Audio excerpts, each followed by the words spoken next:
맥주 감사절은 이제 밀 추수를 끝낸 후에 하나님 앞에 감사로 나오라고 하나님께서 정해주신 절기죠. 출애굽기 23장 16절에 맥주절 지켜라 그렇게 명령이 되어 있습니다.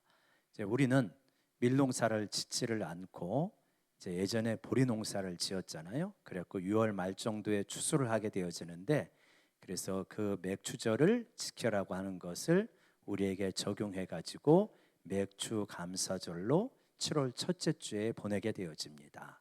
그런데 이제 우리들은 그 농사를 대부분은 안 짓죠. 대부분 사업을 하거나 월급 생활을 하거나 그러는데, 농사를 짓지 않지만 농사를 짓는 심정으로 되돌아가 본다면 상반기 동안에 하나님께서 베푸신 은혜가 어떤 것이 있었던가 하는 것을 헤아려 보고 또 기록해 보고 감사로 하나님 앞에 나아가고, 이제 그런 과정을 통하여서 우리 마음속에 하나님을 향한 감사의 마음, 사랑의 마음이 커져가는 절기가 맥주 감사절이다.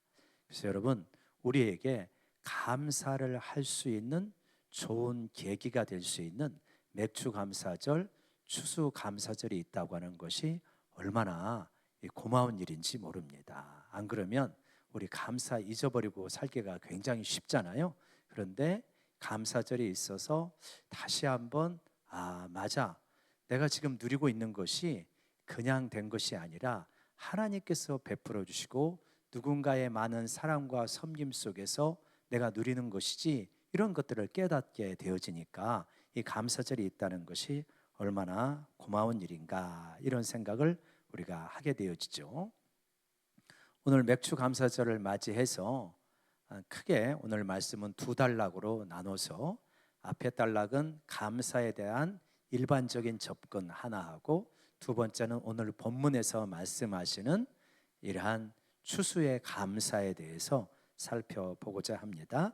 먼저 이제 일반론적인 감사를 보도록 하죠.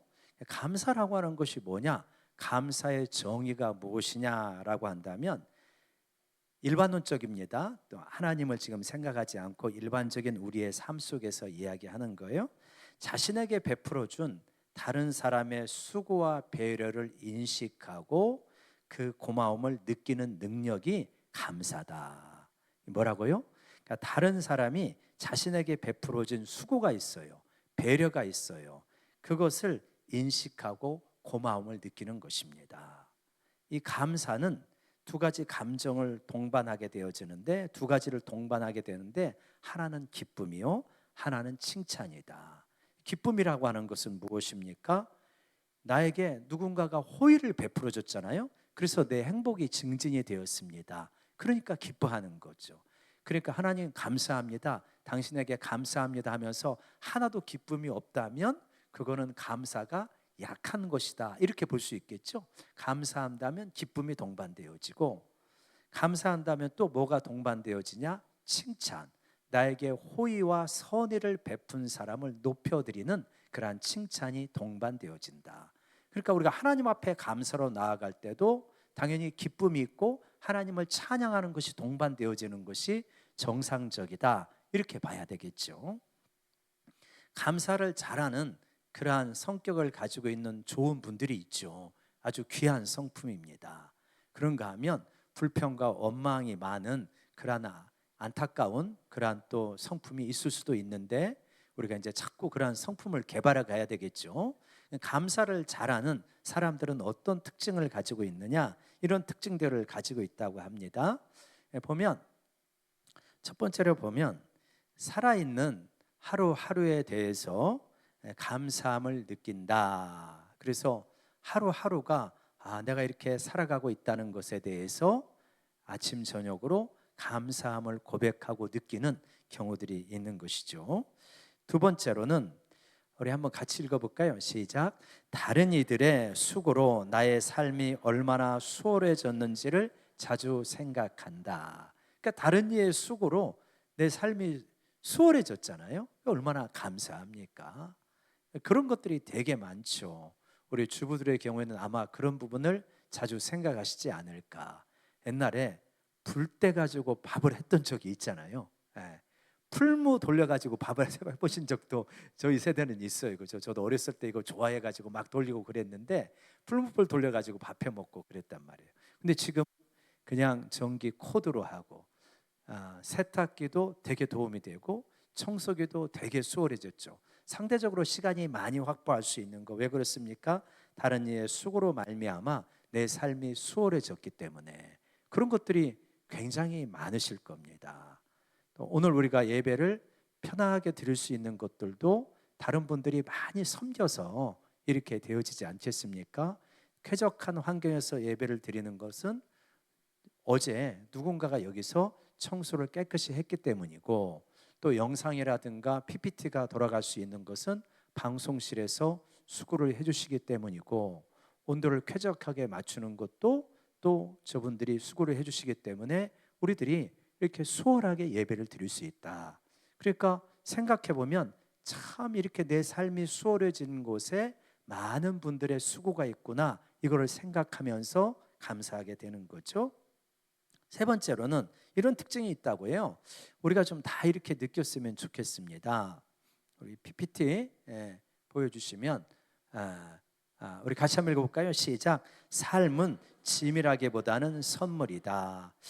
우리가 지금 이렇게 나에게 느껴지는 분들은 지금 뭔가 내 삶이 하나님 앞에서 지금 죄 궤도에 들어가고 있다라고 이렇게 볼 수 있고, 나는 삶이 짐인 것 같다라고 하면 여러분 너무 낙심하지 마시고 하나님을 더 붙들고 기도하시면 삶은 짐이 아니라 선물로 바뀌게 되어질 줄로 믿습니다. 또 시기라는 것도 있는 것 같아요. 고등학교 입시를 앞둔 학생이 나에게 삶은 선물이에요 말하기는 쉽지 않을 것 같아요. 그죠? 신혼인 그러한 어떤 부부가 나에게 삶은 짐이에요라고 하면 그것도 좀 이상하죠. 물론 시기라는 것이 있지만 그래도 우리가 하나님을 믿고 살아가게 되어지면 삶은 짐이구나라고 하기보다는 선물이구나 하는 순간들이 굉장히 많아지게 되어집니다. 그래서 여러분 참 삶이 힘들고 어렵다 할지라도 하나님 붙들고 가시면 선물임을 많이 누리시는 그러한 시간이 될 줄로 믿습니다. 네 번째로는 그런 특징이 있다고 그래요. 나에게 베풀어 주신 부모님의 은혜에 대해서 감사한다. 타인이 나에게 호의를 베풀 때 가장 많이 베풀어 준 호의와 선의는 부모님을 통해서 오죠. 누가 뭐래도. 그래서 그거를 자주 생각하며 감사하죠. 다섯 번째로는 많은 사람의 도움이 없었더라면 내가 지금 이 자리에 올 수 없었을 것이다. 그렇죠? 내가 지금 이 자리에 올 때까지 부모님은 물론이거니와 또 우리 선생님들도 계셨고 또 목사님도 계셨고 기도해 주시는 분들도 계셨고 많은 분들의 도움이 있었기 때문에 지금 내가 이 자리에 온 것이다. 그러니까 무슨 소리야, 나 혼자 여기까지 왔어 하는 것은 아직 철이 안 든 거죠. 그죠? 많은 사람들의 도움이 있었기 때문에 이 자리에 올 수 있었고요.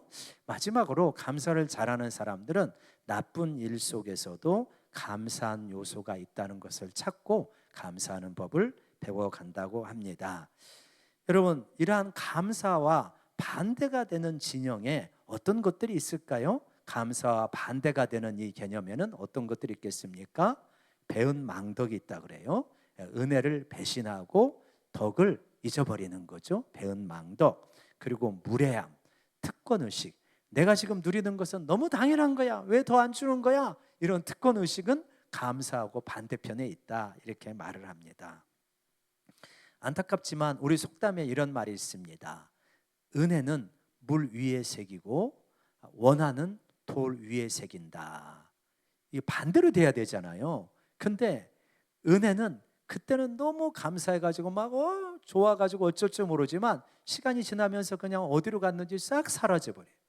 반면에 조금 사소한 상처라도 돌 위에 새겨가지고 그걸 잊지 못하고 좀 막 심하면 내가 눈에 흙이 들어갈 때까지 잊지 않는다, 이런 경우도 있는 거죠. 이게 그렇게 살면 어떻게 되겠습니까, 여러분? 굉장히 불쾌한 기분 가운데 오래 살게 되어지는 거죠. 은혜는 쉽게 잊어버리고 원한은 절대 잊어버리지 않는다면 그 마음이 어떻게 편안할 수 있고 어떻게 유쾌하게 살아갈 수 있겠는가? 뒤집어서 살아가야죠. 그래서 은혜는 마음판에 깊이 새기고 원하는 물 속에 흘려보낼 수 있는 그러한 저희가 되면 훨씬 하나님 앞에서 행복한 삶이 많아지리라 믿습니다. 한번 옆 사람에게 권면합시다. 은혜는 마음판에 새기고 원하는 흘려보냅시다. 시작.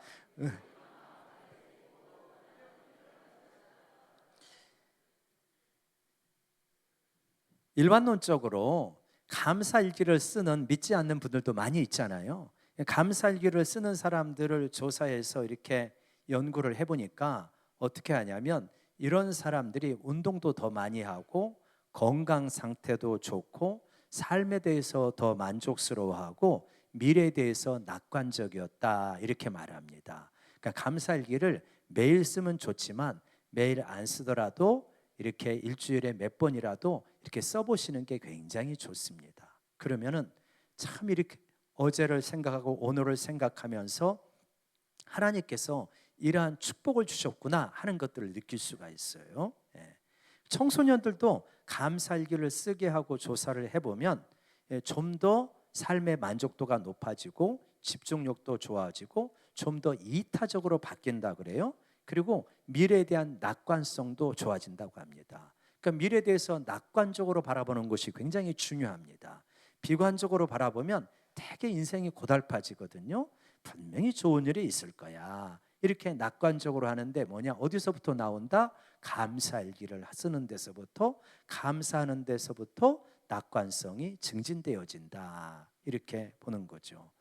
그러니까 감사할 수 있기 위해서는 깨달음이 필요한데 그 깨달음은 무엇이냐면 지금 내가 누리고 있는 혜택이 내 것이 아니라 누군가가 나에게 선물로 준 것이다. 그러니까 우리 자녀들이 부모님 앞에 늘 감사해야 되는 것은 뭐냐면 부모님이 나에게 생존에 필요한 여러 가지 것들을 주셨을 뿐만 아니라 적절한 많은 교육을 해주셨다. 이거 생각하면 감사하게 되는 거죠. 그러니까 지금 내가 누리고 있는 혜택은 선물로 준 것이다. 그리고 그 사람이 선한 뜻으로 나에게 준 것이다. 이런 깨달음을 얻게 될 때 감사할 수가 있는 거죠. 또 감사하기 위하여서는 오히려 과거의 결핍 상태에 대한 깨달음도 필요하다. 그렇게 이야기를 해요. 그러니까 과거에 내가 이런 게 없었는데 지금 이렇게 누리는구나. 이럴 때 감사의 마음이 더 커진다는 거죠. 사실 조금 나이가 드신 그러한 60대 이상의 분들은 과거의 어려운 삶들을 많이 살아왔고 이 궁핍한 삶들을 살아왔기 때문에 현재에 대해서 감사할 수 있는 마음이 좀 더 크다 이렇게 볼 수 있겠죠. 그러니까 저희 세대는 태어났을 때 후진국이었어요. 그리고 학교를 가고 중고등학교 시절 되나요? 그 정도 되니까 개발도상국이다 이런 이야기를 많이 들었어요. 그리고 언젠가 중진국이 됐다가 제가 굉장히 그렇게 받아들이기가 쉽지 않은 게 우리나라가 선진국이 됐다고 어느 때인가 언론에서 나오기 시작하는데 이게 맞아? 이 선진국이 된 게 맞아? 이런 생각을 이게 하게 되더라고요. 더 좀 좋아야 선진국인 것 같은데 이런 생각도 들고요. 그러니까 후진국, 개발도상국, 중진국, 선진국까지 그거를 같이 경험해 온 세대예요. 그러니까 현재에 대해서 굉장히 감사하게 되죠. 옛날에 우리 어렸을 때 집에 차가 있다? 와, 꿈의 가정입니다. 그죠? 집에 차가 있다는 건 꿈의 가정인데 지금 우리 성도님들 대부분의 가정에 차 한 대는 기본이고 두세 대 있는 가정도 많잖아요. 차 두세 대 있으니까 우리는 뭐 진짜 엄청나게 부자다 그렇게 생각들 안 하시죠? 이 정도 있어야 되는 거 아니야? 이렇게 생각을 하시잖아요. 그러니까 우리가 과거의 결핍을 기억하면 오늘 감사하기가 쉽다. 그래서 우리의 자녀 세대들이 감사가 어려운 이유 중에 하나는 태어나 보니까 선진국 백성이네. 이게 오히려 감사하기 어려운 요인일 수도 있다. 역설적으로 그런 면이 있는 거죠. 그래서 우리 속담에 그런 게 있잖아요. 젊어서 고생은 사서라도 해라. 그래서 여러분 우리가 젊은 세대가 지금 고생하고 있을 때 너무 부정적으로 생각하지 말고 이 고생을 통하여서 감사의 자양분이 자라난다. 이렇게 받아들이는 것도 그렇게 틀리지 않은 것 같습니다. 또 우리들은 또 그런 면도 있다 그래요. 우리에게 지금 주어지고 있는 일상의 축복이 얼마나 소중한지 감사하기가 쉽지 않아. 그런데 이거를 안타깝게도 잃어버렸을 때 이 축복이 얼마나 소중한지 깨닫는다고 해요. 그러니까 이게 참 되게 안타까운 측면이죠, 그렇죠? 지금 내가 누리고 있는 이 축복이 얼마나 소중한 것인가. 예를 들면 그런 거 있잖아요. 지금 내가 걸어서 운전해서 예배를 드리러 왔는데 그냥 당연한 거예요. 그죠? 왜 이렇게 날씨가 더워? 예, 이런 생각이 들고 별로 감사가 안 되는데, 내가 걸어서 나올 수 없는 그러한 형편이 되면 그때가 얼마나 소중했는가, 그거를 깨닫지 않습니까? 그래서 여러분, 지금 내게 일상적으로 주어지고 있는 축복, 내 소중한 가족과 함께하는 것, 좋은 예배 공동체가 있는 것, 일할 수 있는 직장이 있는 것, 크게 속색이지 않고, 그리고 믿음 생활 잘하려고 하고 있는 자녀가 있는 거 엄청난 축복인 줄로 믿습니다. 예, 지금 또 옆에 있는 이 지체가 함께 예배드리고 그렇게 인상 찌푸리지 않고 옆에서 예배드릴 수 있는 이 지체가 있다는 것이 얼마나 축복인가. 너무너무 감사한 거예요. 그러니까 잃어버리고 그때를 그리워하지 말고, 여러분, 현재 내가 소유하고 있는 것을 열망할 수 있는 지혜를 가지시기를 바랍니다. 우리는요, 안타깝게도요, 결핍된 것을 열망하는 마음이 있어요. 예, 그런데 그것이 채워진다고 해서 그게 꼭 그렇게 만족되는 것도 아니에요, 지나놓고 보면. 근데 진짜 지혜로운 것은 뭐냐면, 지금 내가 누리고 있는 것을 열망해라. 그러면은 이 자체가 얼마나 복된 것인지도 몰라요. 그죠? 예. 우리가 사실 많이 그런 것들을 많이 느끼게 되어지죠. 지금 내가 누리고 있는 우리 가정의 모습, 얼마나 어떤 사람에게는 아유 진짜 부럽다, 그런 가정이, 여러분, 많은 가정이 그런 모습일 거 아닙니까? 우리가 가지고 있는 건강 얼마나 부럽습니까? 무엇보다도 우리가 가지고 있는 젊음이 얼마나 소중한 겁니까? 그래서 곽선희 목사님이라고 있잖아요. 한국교회를 대표했던 곽선희 목사님이 그런 이야기해요. 후배 목사님들이, 목사님 참 좋으시겠어요. 어떻게 그렇게 성공적인 목회를 하셨어요. 참 부러워요. 그러면은 자기 그러고 내 성공적인 목회 다 가져가고 네 젊음 나한테 자오. 그러고 싶대요.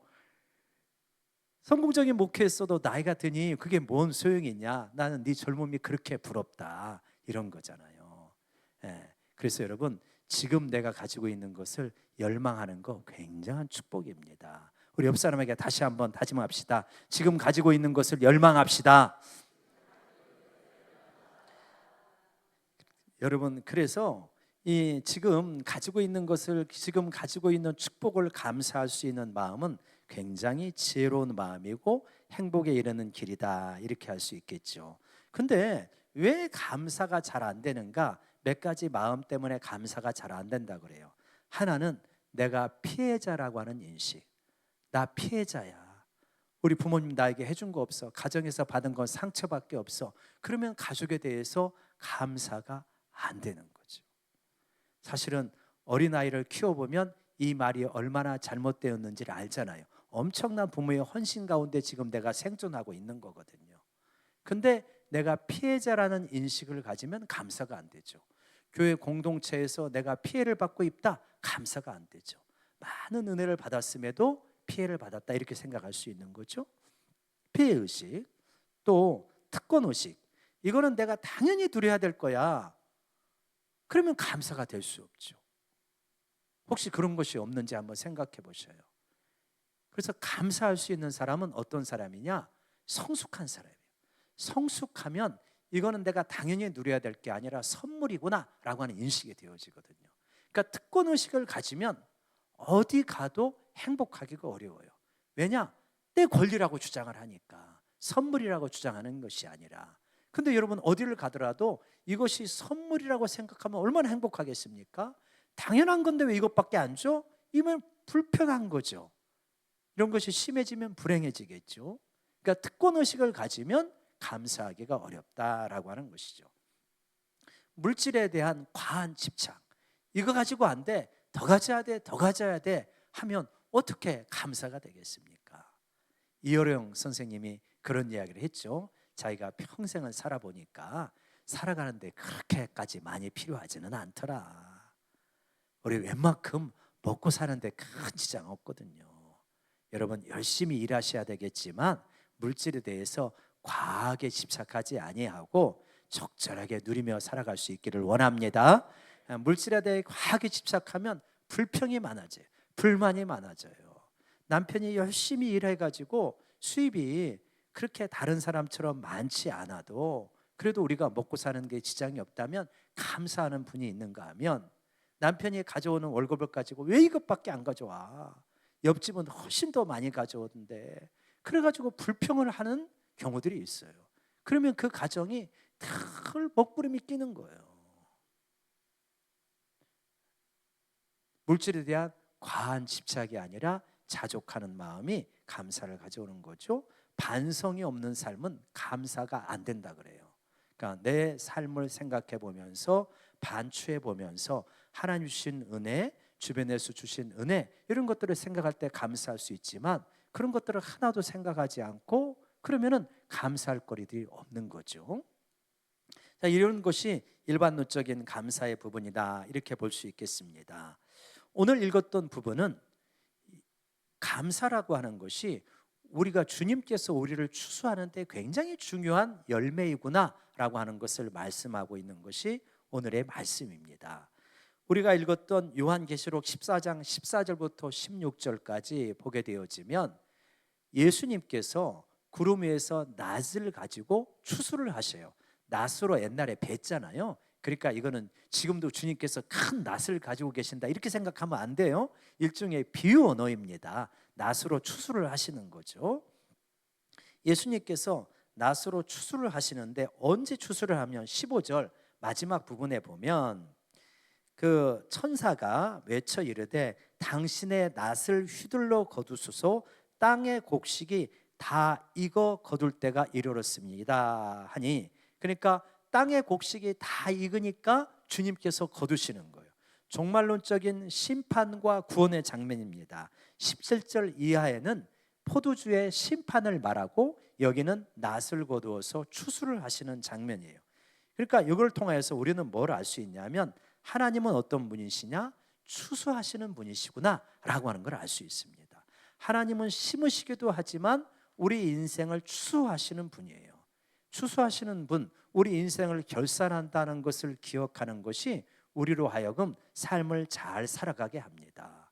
학생이 졸업할 때 우리 모든 4년 동안에 공부했던 것에 대한 종합시험이 있다라고 할 때 방만하게 살아가기가 힘듭니다. 언젠가 시험이 있어. 그러니까 이거 잘 기록해 둬야 돼. 공부 제대로 해야 돼. 이런 삶을 살아가지 않겠습니까? 마찬가지죠. 우리 인생의 결산이 있으면 인생을 함부로 살아가기가 어려워요. 하나님이 다 보고 계시는데 어떻게 함부로 살아갑니까? 어떻게 시간을 탕진하고 낭비할 수 있습니까? 그렇게 하지 못하는 거죠. 그래서 여러분 우리가 잘 기억합시다. 뭐가요? 하나님께서는 우리 인생을 결산하시는 분이시다. 그래서 하나님께서 우리 인생을 정말 알고고로 결산하기를 누구보다도 원하시는 분이 우리 하나님이시다. 그래서 두 가지 추수가 있는 거예요. 낫으로 곡식을 거두는 추수가 있고 심판의 추수가 있는데 심판의 추수를 하기를 원하지 아니하시고 열매의 추수를 거두기 원하시는 분이 우리 하나님이시다라고 하는 거죠. 그러면 언제 추수를 하시느냐? 익었을 때 추수를 하잖아요. 열매가 익어야 추수를 합니다. 근데 이 곡식이는 그 적절한 돌봄, 그 다음에 기후, 환경, 비 이런 것이 돼야 열매가 있고 추수를 하게 될 텐데 우리가 익었다라고 하는 것은 무엇인가? 어떻게 익어야 주님께서 추수한다는 말인가? 우리가 어떻게 익어야 되겠습니까? 성령의 9가지 열매도 있고 회개의 열매도 있고 의의 열매도 있고 신앙의 열매, 빛의 열매, 찬송의 열매가 많이 있겠지만 우리가 맥주 감사절을 통하여서 볼 때 하나님께서는 우리에게 어떤 열매 보기를 원하신다? 한번 따라 보겠습니다. 감사의 열매. 하나님께서 감사의 열매를 보기 원하셔요. 우리에게 적용해 볼 거예요. 우리 자녀에게 우리가 보기를 원하는 열매는 뭘까요? 우리와의 관계에서 감사의 열매죠. 부모님, 저같이 부족한 자녀를 그렇게 사랑해 주시고 늘 돌봐주시고 끝까지 지켜주시니 너무나 감사합니다. 이런 마음을 갖게 되어질 때 부모는 지금까지 고생이 하나도 아깝거나 희생했다는 생각이 안 들고 네가 그렇게 말해주니까 참 기쁘구나, 이런 마음이지 않겠어요? 하나님께서 우리를 바라보면서 그러시는, 하나님, 저같이 부족한 자를 사랑해 주시고 구원해 주시고 또 믿음 생활 잘할 수 있도록 이끌어 주시고 참 풍요로운 나라에서 살게 주셔서 너무 감사합니다. 감사로 제사를 드리는 자가 하나님을 영화롭게 하는 것입니다. 하나님이 그거를 굉장히 기뻐 받으셔요. 뒤집어 말해 볼게요. 자녀가 가장 큰 불효가 뭐예요? 왜 나를 낳았어요? 해준 게 뭐예요? 정말 이러면요, 부모님 입장에서는 아무런 삶에 기쁨이 없어지게 되는 거예요. 하나님이 보시면서 하나님이 진짜 싫어하시는 소리가 있더라고요. 광야에서 이스라엘 백성이 가면서 물이 없다고, 먹을 것이 없다고, 고기가 없다고, 덥다고 그래갖고 불평하면서 돌아가려고 할 때 그 사랑이 많으신 하나님께서도 노여워하시면서 니네가 그렇게 불만이 많으면, 그리고 죽겠다고 했으니 광야에서 죽어라 하면서 출애굽 1세대가 다 죽지 않습니까? 그러니까 하나님이 진짜 싫어하시는 것은 불평, 원망, 그런 것이다. 이거는 뭐에서 나오는 것이냐? 불신에서 나오는 것이다. 반면에 감사는 어디서 나오는 것이냐? 신앙, 신뢰에서 나오는 것이다. 그래서 하나님께서는 우리에게 뭘 보기를 원하시냐? 감사의 열매를 보기를 원하시는 줄로 믿습니다. 그래서 이 감사가 잘 되어져 갈 때뿐만 아니라 때로 내 뜻대로 잘 안 되어질 때도 우리는 뭐하냐? 감사할 수 있어야 된다. 감사를 배워야 된다. 왜냐? 하나님 너무나 좋으신 분이라는 것을 알기 때문에 그 선하신 하나님의 뜻을 신뢰하는 가운데서 감사가 어려울 때도 자꾸 나오게 될 때 하나님은 더 좋은 길을 예비하고 계시는 줄로 믿습니다. 여러분, 주님께서는 우리를 사랑하셔서 자신의 생명을 바치기까지 우리를 사랑하신 거거든요. 그거를 생각할 때마다 너무나 감사하다. 그래서 가끔 새벽에 기도하고 그러할 때 십자가를 바라보면서 생각을 합니다. 나를 위하여서 이렇게 부족하고 허물 많고 약점도 많은 나를 얼마나 사랑하셨으면 자신의 생명을 바치기까지 그렇게 사랑하셨을까. 여러분, 그 사랑에 내 마음이 젖어질 때는 내게 주어져 있는 작은 환난 크게 안 느껴집니다. 아들을 아끼지 아니하고 내어주신 이가 그 아들과 함께 모든 것을 우리에게 은사로 주시지 않겠느냐, 이렇게 말씀하시거든요. 우리를 위해서 생명을 바치신 분은 우리에게 가장 좋은 것을 예비하고 계신다는 것을 믿으시기 바랍니다. 그래서 그 주님을 믿고 때로는 힘들고 어려운 순간에도 주님을 신뢰하면서 감사로 나아가면 하나님께서 우리에게 귀한 것들을 주시는 것입니다. 저는 이 감사를 생각하면서 우리가 또 어려운 순간에도 감사하는 이러한 모습들을 이렇게 머릿속에서 이렇게 떠올리면서 이분의 이야기가 이렇게 생각이 나더라고요. 제가 몇 번 말씀을 드렸는데 한 사람은 일본의 어떤 이란 여성인데 그 여성이 이제 사춘기 시절에 인생을 비관해서 철로에 몸을 던졌다가 팔 하나, 다리 하나가 잘리게 되었습니다. 그런데 이제 그분이 나중에 교회로 이렇게 돌아와 가지고 신앙을 갖게 되어지면서 믿음이 좋은 자매로 성장하게 되다가 이제 목사님의 사모님이 되었어요. 근데 이제 결혼을 했는데 이제 남편을 위하여서 된장찌개를 끓이려고 하는데 감자를 깎아야 되는데 감자가 안 깎이는 거, 손이 하나밖에 없기 때문에 손이 하나로 깐 감자 깎는 게 보통, 그래서 감자를 깎으려면 때로로 굴러가고 또 떼고로 굴러가고 그래가지고 하나님 앞에 간절하게 기도하면서 하나님, 이 감자를 어떻게 깎아야 될까요? 했더니 하나님이 지혜를 주셔서 도마에 감자를 놓고 반절로 딱 잘라가지고 이렇게 뒤집어 놓고 감자를 깎아가지고 된장찌개를 끓이면서 감사했던 그 장면이 있거든요. 그걸 보면서 야, 참 이렇게 팔이 없지만 내가 사랑하는 사람이 있고 하나님 앞에 겸손한 마음을 가지면 그 상황에서 얼마든지 감사할 수 있구나. 그런 부분을 느끼게 되어지고 기억이 나더라고요. 또요, 일본의 그 유명한 기독교 작가 미우라 아야코가 10대 후반에 카리에스라고 하는 그러한 심한 질병에 걸려서 10몇 년 동안 병석에 누워 있었습니다. 그래서 20대가 다 병석에서 보내게 되어지죠. 33살에 겨우 이제 조금 회복이 되어졌는데 자기가 17년 동안인가 병석에 그렇게 누워 있다가 33살에 처음으로 자기 몸으로 자기 힘으로 걸어가서 화장실을 보고 오게 돼 가지고 감사의 일기를 쓴 것이 있습니다. 33살의 나이에 처음으로 내 힘으로 화장실에 가서 화장실을 보고 왔더니 너무나 감격스럽다. 저는 그 장면을 볼 때마다 야, 우리가 편하게 화장실을 간다고 하는 것이 어떤 사람에게는 이렇게 어려운 일이었구나. 여러분, 그런 분들을 생각하게 된다면 우리도 오늘 감사할 것이 굉장히 우리 삶 속에 많은 줄로 믿습니다. 좀 더 낮은 마음, 겸손한 마음, 그러한 마음이 있다면 우리가 감사할 수 있는 거죠.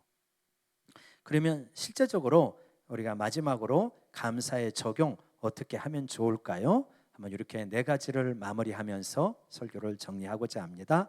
첫 번째로는 같이 읽어볼까요? 시작. 감사일기를 시작합시다. 감사하는 거 저녁에 기도하면서 하나님 이런 거 감사합니다고 기도하면서 주무시는 분들이 많겠지만 그래도 감사일기를 쓰는 것이 굉장히 도움이 되어집니다. 뭐 소소한 것도 많죠. 또 감사일기 쓰다 보면 내가 오늘 낮에 나에게 이루어졌던 만남, 어떤 그러한 여러 가지 일들이 하나님의 선물이구나, 이런 것들을 참 많이 느끼게 되어져요. 두 번째로 감사를 표현하는 거 필요합니다. 고마운 사람에게 문자 한 통, 메시지 하나만 보내도 서로에게 큰 힘이 되지 않습니까? 여러분, 또 우리가 감사할 것, 공동체의 지체들에게 감사를 표현할 수 있는 우리 모두가 되기를 원합니다. 우리가 이제 끝나고 재직회를 하고 그리고 가서 식당에서 밥을 먹을 때 대부분 그러시겠지만 이 더위 가운데 식사를 준비해 주시는 분들 얼마나 감사한 분입니까? 떼약볕에서 주차하시는 분들 얼마나 감사한 분들이에요. 성가대원 여러분, 쉬운 것 같죠? 그렇지 않아요. 한 9시 반, 9시 40분 이렇게 나와가지고 예배 직전까지 계속하고 예배 끝나고 허겁지겁 식사하고 또 1시 40분까지 찬양 연습하고 교회에 왔을 때 내가 노래 부르러 왔나, 이게 지금 내가 성도하고 교제도 못하고 굉장히 아쉬움 가운데서도 하나님 앞에 찬양 드리려고 다 애쓰는 거죠. 그러니까 곳곳에서 애쓰는 분들이 많아요. 우리 찬양팀, 우리 1부 찬양팀도 그렇고 2부 찬양팀도 그렇고요, 그냥 서지 않아요. 토요일 날 오후에 연습하고 토요일 날 밤에 연습하고 더 아름다운 찬양을 하나님께 드리려고 다들 애써요. 그러한 모든 섬김들이 있기 때문에 여러분, 우리가 하나님 앞에 은혜로운 예배를 드릴 수 있는 줄로 믿습니다. 그래서 감사를 표현하는 것이 필요하고요. 저도 그렇더라고요. 정말 이렇게 어느 날 갑자기 저녁에 오늘 말씀에 이러이러한 부분 때문에 은혜를 받았습니다, 이렇게 오면요, 얼마나 감사한지 몰라요. 너무 가끔 와. 너무 가끔 와. 그런데 여러분도 쑥스러워서 뭐 그러시진 않겠지만 저한테 많이 보내십시오, 이런 말은 아니고요. 감사를 표현하는 것이 우리에게 정말 필요하다. 그러면 나도 행복해지고 또 그걸 받는 분들도 감사의 마음이 드는 거죠. 감사로 하루를 시작하고 마무리하는 거 너무 중요합니다. 이 불평과 짜증으로 하루를 시작하는 분들이 있어요. 이거 되게 안 좋은 거예요. 그래서 일어날 때 하나님 감사합니다, 오늘 하루를 선물로 주셔서 감사합니다. 그러려면 저녁에 잘 자야 돼요. 감사로 잘 자고 주님의 품에서 제가 안식을 얻습니다, 그러면서 이렇게 잠을 자면 아침에 일어나면서 굉장히 상쾌한 기분으로 일어나게 되어집니다. 특별히 아침에 일어날 때 짜증 가운데 일어나느냐 감사로 일어나느냐 굉장히 중요한 바로미터예요. 여러분, 하나님 앞에 많이 기도하시면서 아침에 눈을 뜰 때, 첫눈을 뜰 때 감사와 상쾌한 기분으로 눈을 뜨시기를 바랍니다. 아주 이거 중요한 부분입니다. 마지막으로 마지막 한번 읽을까요? 시작. 감사 헌신을 결단합시다. 여러분, 하나님 앞에 드리는 것이 감사예요. 그죠? 내가 헌신할 수 있는 게 진짜 감사한 겁니다. 시간 지나면 하고 싶어도 못해요. 때가 있습니다. 하나님 앞에 예물 드리는 것이 진짜 이게 감사해요. 하나님 앞에 내 재능으로 헌신할 수 있는 건 너무 귀한 일이에요. 하나님 앞에 시간과 에너지를 교회에 드리는 거 너무 귀한 일입니다. 그 마음속에 무엇이 있어야 돼요? 주님이 나를 얼마나 사랑하셨는지 그 사랑에 대한 감격이 있기 때문에, 그 사랑에 대한 감사가 있기 때문에 여러분, 이러한 헌신들이 우리 가운데 나올 수 있는 줄로 믿습니다. 특별히 우리 곳곳에서 헌신하시는 분들이 있잖아요. 그 마음에 항상 주님의 사랑에 대한 감격이 식지 않도록 기도하시기를 바랍니다. 내가 빗자루질을 하고 걸레질을 하고 기계를 만지고 뭔가를 애쓰며 할 때 어떤 마음으로 해야 되냐? 주님의 사랑이 너무나 귀하기 때문에 제가 이 일을 합니다. 이런 마음으로 하면요, 이 봉사가 그냥 짜증나고 힘든 것이 아니라 너무 나에게 귀한 하나의 하나님 앞에 예배같이 되는 거죠. 그래서 여러분, 우리 하나님 앞에 감사로 고백을 하고 감사로 무엇인가를 내 하나님 앞에 헌신하고 결단할 수 있는 우리 모두가 되기를 원합니다. 기도하겠습니다. 하나님 아버지, 맥주 감사절을 맞이하여서 우리가 감사할 수 있는 마음을 가질 수 있도록 도와주시옵소서. 주님 앞에 무엇인가를 드리며 나아갈 때도 억지로 체면으로 하지 아니하고 주님께 기뻐하며 헌신하는 마음으로 하나님 봉사하고 헌신하고 예물 드릴 수 있도록 도와주시옵소서. 예수님의 이름으로 기도합니다. 아멘. 우리 찬송 500